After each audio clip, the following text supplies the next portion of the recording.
Spoštovane gledalke in spoštovani gledalci, lepo pozdravljeni in dobrodošli v naši družbi. V tokratni oddaji vas vabimo na potep po mestu Monošter, ki leži nedaleč stran od slovenske meje in velja za gospodarsko in kulturno središče slovenskega Porabja.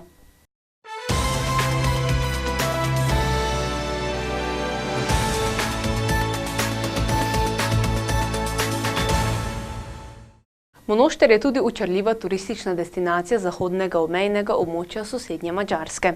Tromejna lega s tesnim sožitjem treh narodov obljublja prisrčen sprejem in odprtost. Pa poglejmo, kaj nam ponuja mesto. Szentgotthárd térsége Magyarország legnyugatibb csücskében helyezkedik el.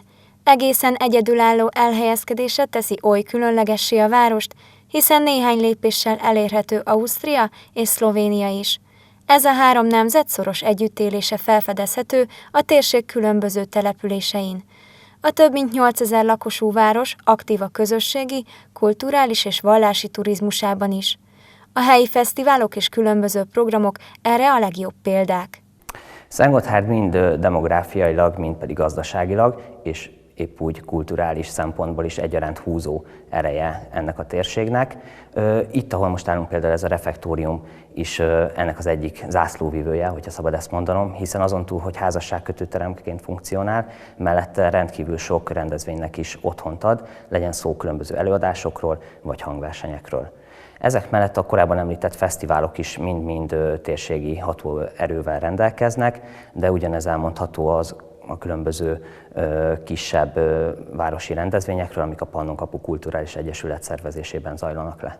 Szentgotthárd igyekszik minden szükséges feltételt biztosítani a város turizmusához, legyen szó akár szervezeti vagy infrastrukturális háttérről.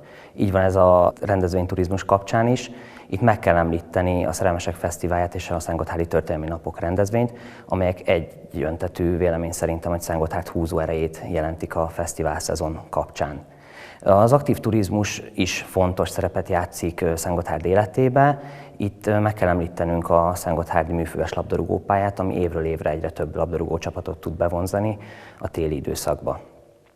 Fontos még beszélnünk a víziturizmusról is. Itt az Alpok Alja Motel és a kemping területén közelmúltban lezajlott fejlesztések azok, amelyek kiemelt jelentőséggel bírnak. Igyekszünk minden feltételt biztosítani a kajakosoknak, a kerékpárosoknak és az amúgy gyalogos és vándor turizmusok kapcsán ide látogató idegenforgalmi szereplőknek. Kiemelt fontossággal és prioritással bír nálunk a vallásturizmus is, hiszen Brenner Jánosnak a hagyatéka az megkerülhetetlen itt Szentgotthárd esetében. Igyekszünk ennek minél nagyobb prioritást adni a jövőben. Különböző projektekkel és pályázatokkal ezt az utat elkezdtük, és reméljük, hogy hamarosan már kézzelfogható eredmények is megmutatkoznak. Szentgotthárd város önkormányzata az örökségek gondozását kiemelt célként tűzte zászlajára az elmúlt években. Ez számos fejlesztésben megmutatkozott. Fontos megemlíteni a Hungarikum pályázatot is, például dr. Varga Gábor életéről szóló könyvnek a megjelenése, de épp úgy ide sorolandó a kolostorépületnek a jövőbeli sorsa és a fejlesztések. Van egy mondás, miszerint az ötlet használat után eldobható. Én azt gondolom, hogy itt most ezt semmiképpen sem szabad alkalmazni, hiszen az első lépéseket már megtettük az elmúlt években, és dolgozunk azon, hogy lépésről lépésre, évről évre minél több helyiséget tudjunk megmutatni az ide látogató turisták számára. Maga a város mély történelmi gyökerekig nyúlik vissza, erre a legbüszkébb a város vezetése. Hamarosan kinyitja kapuit az ide látogatók számára az önkormányzati hivatalnak otthont adó kolostorépület is. Ma már a Városháza foglalja el a ciszterek szobáit, amely hamarosan látogatható lesz egy pályázatnak köszönhetően. Egy szlovén-magyar határon átnyúló pályázatnak köszönhetően lehetőségünk nyúlt egy turisztikai termék kidolgozására, és mi egyöntetű vélemény szerint ezt a kolostorépület köré igyekeztünk felépíteni. Azt tapasztaltuk, hogy évről évre egyre több turista lézeng úgymond itt a kolostor épület közelében. Egyszerűen az épületnek van egy megfoghatatlan varázsa, ami csalogatja ide az embereket, és próbáltunk ennek a gondolatnak a mentén elindulni, és egy új turisztikai szolgáltatást kialakítani. A turisztikai szolgáltatás pedig egy interaktív háznéző szolgáltatás lett, ami azt foglalja magába, hogy az ide látogató turisták az érkezéskor a portálnak kezükbe kapnak egy tabletet. Ennek a tabletnek a segítségével kell elkalúzolniuk saját magukat a kolostorépület egyes helyszíneire, ahova megérkezvén egy-egy leírást kapnak az éppen adott helyiségről. Miután ezt figyelmesen elolvassák és megtekintik a helyiséget, ahol éppen vannak, egy kérdés fogadja őket, amelynek a helyes megválaszolása esetén tudnak tovább haladni ezen a megkezdett úton. Tehát érdemes figyelemmel elolvasni, vagy meghallgatni ezeket a gondolatokat, ezeket a történeteket, amelyek nem csak a ciszter és a kolostor épületnek a történetét mutatják be, hanem ezen keresztül a városnak a múltjára is rápillantást kaphatnak az ide ellátogatók. Ennek a turisztikai szolgáltatásnak én azt gondolom, hogy nem csak a turizmus és az idegenforgalom területén van jelentősége, hanem komoly jelentőséggel bírhat ez a helyi lakosság számára is, hiszen a szentgotthárdi fiatalok, vagy idősebbek is könnyebben tudják megismerni városunk múltját, történelmét. Itt vagyunk a kolostorépület egyik kitüntetett helyiségében, az egykori ebédlőben, ismertebb nevén refektóriumában, amely nem csak az étkezések, hanem a közös megbeszéléseknek is helyszíne volt a ciszter időkben.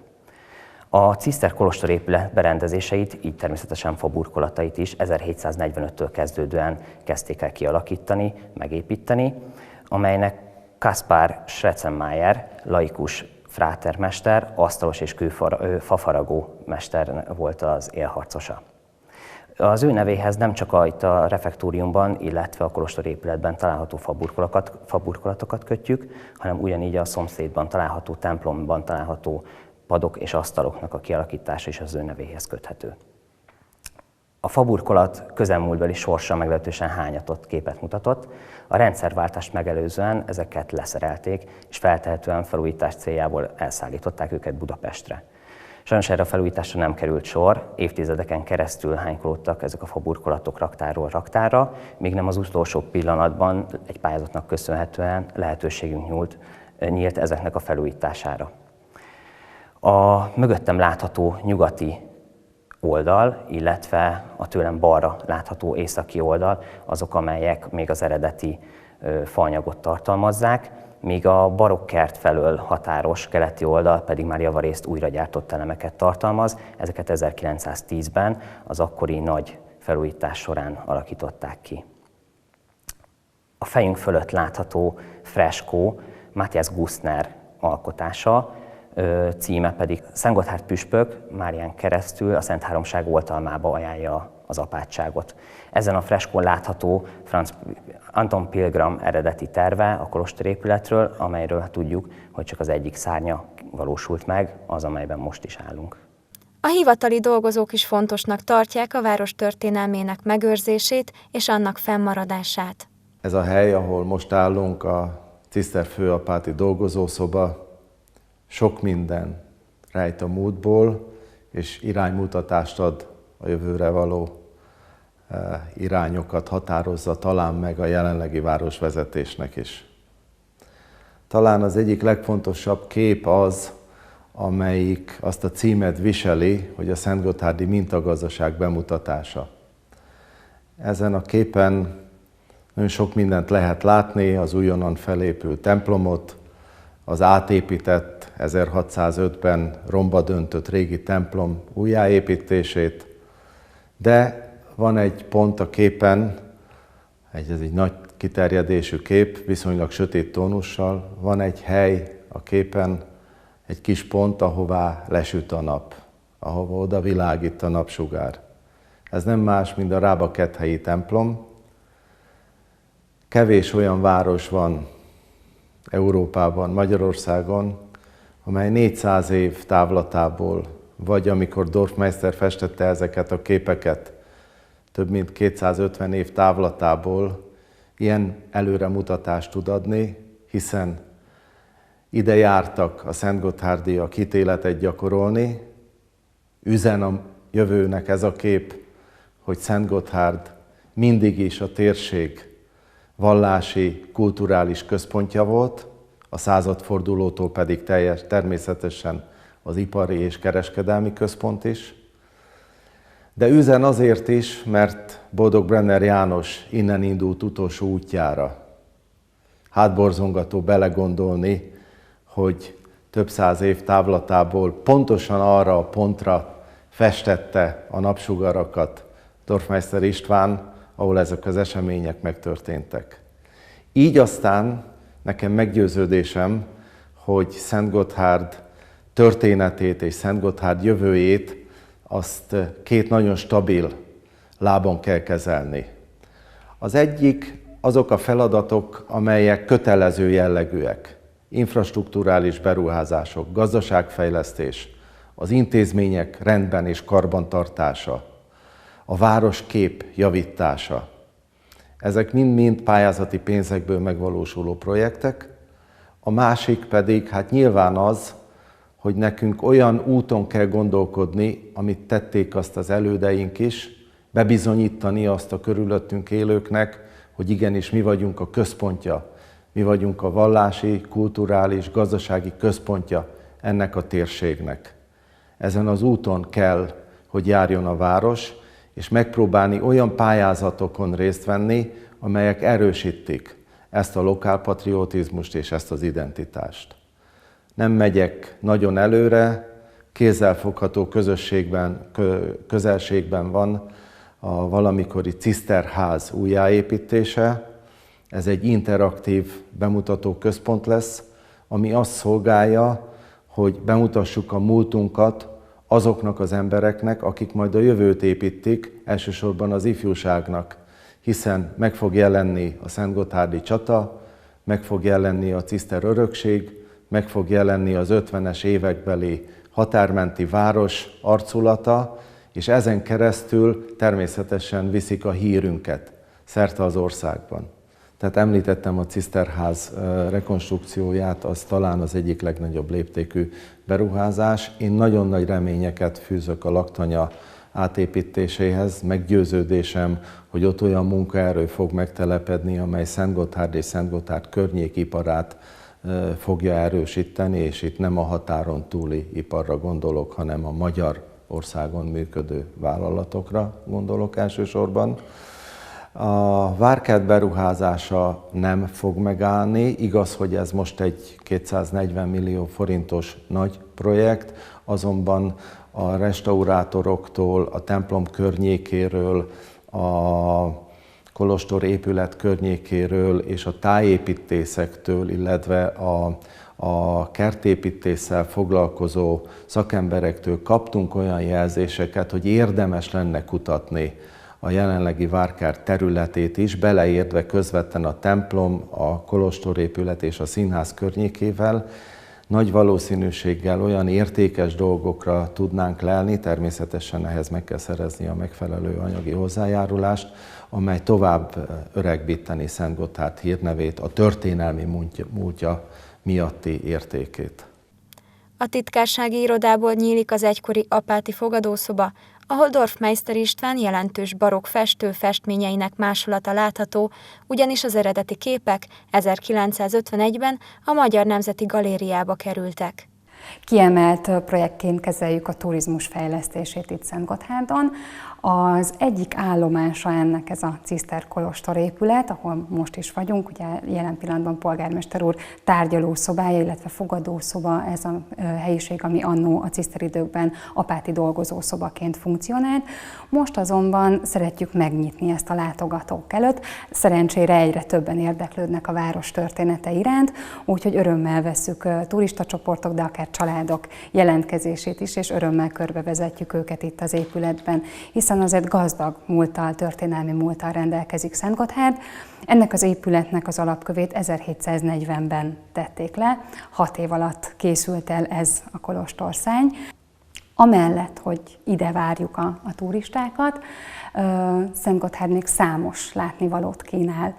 Az egyik ilyen a Pável Ágoston Szlovén Nemzetiségi és Helytörténeti Múzeum, ahol nem csak állandó kiállításokkal várjuk az érdeklődőket, hanem vannak időszaki kiállítások, sőt interaktív kiállítás is van. Ilyen például a csata, a szentgotthárdi csatának emléket állító kiállítás, amely egy digitális terepasztal segítségével mutatja be az 1664. évi Szentgotthárdi csatát, illetve egy interaktív játék is csatlakozik ehhez a digitális terepasztalhoz. Időutazó kalandor indítja útnak azokat, akik szeretnék felfedezni a Szentgotthárdi csatának az eseményeit és helyszíneit. A város központjának látképe évről évre megújul, így volt ez a helyi várkerttel is. Számos programmal várjuk a hozzánk ellátogatókat, több fesztiválunk is van a nyár folyamán, ezek történelmi jellegűek is, könnyűzenei jellegűek is, tehát tényleg válogathatnak a hozzánk érkezők, emellett pedig csodás természeti környezetben biztosítjuk ezeket a rendezvényeket, hiszen a várkert ad otthont a legtöbb rendezvényünknek, most újult meg nem is olyan régen, egy dísztóval a közepén, sétányokkal, fákkal, növényekkel, igazi kis zöldövezetté vált itt a belváros forgatagában a várkertünk. Úgyhogy itt családok, párok nyugodtan kikapcsolódhatnak. A 19. század végén egy polgáriasodó városképét mutatta Szentgotthárd, a belvárosi rész egyébként ma is ezt tükrözi a kis hangulatos kávézókkal, éttermekkel, úgyhogy azok, akik hozzánk érkeznek, mindenféle igényüket ki tudjuk elégíteni, hiszen étteremkínálatunk, szálláskínálatunk nagyon gazdag, ráadásul ez egy olyan csodálatos természeti környezetben áll rendelkezésükre, amely azért nem sok helyen van a környéken.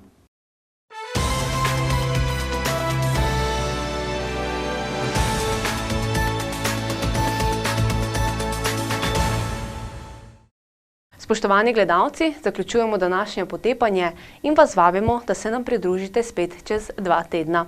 Nasvidenje!